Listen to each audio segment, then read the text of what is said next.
it's been a great immersive experience. So Servant Leadership Workshop in Noida is being conducted for the first time, and I'm glad I participated the very first time itself. So my name is Sakshi Srivastav. I am part of the CIS team, the cybersecurity arm specifically.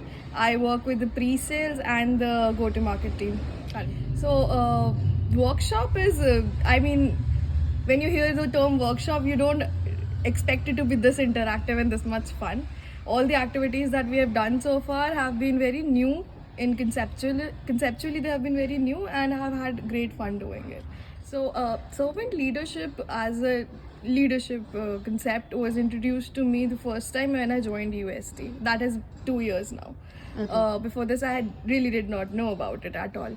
I did take some classes about it over Gamma, but as a workshop, this is the first time that I'm taking it, and every time I learn something new.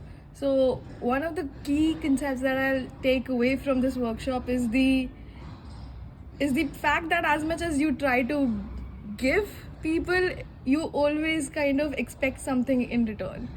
And that mindset of probably the gratitude and not expecting anything in return or favor, it's kind of difficult, I think, but that is where the entire concept of servant leadership comes in. Then again, profit-based organizations like UST are made by their people, and when the people are as the servant leadership program tells us, we are all leaders. So when they have that authority within themselves that they're the leader who would be enabling others instead of themselves, that is when the community gets built, when the organization gets built, it gets uplifted. So I think definitely there's like a lot of scope for servant leadership to work in any organization, and specifically UST. Thank you so much. It has been a great experience. Definitely looking forward to more of this interaction.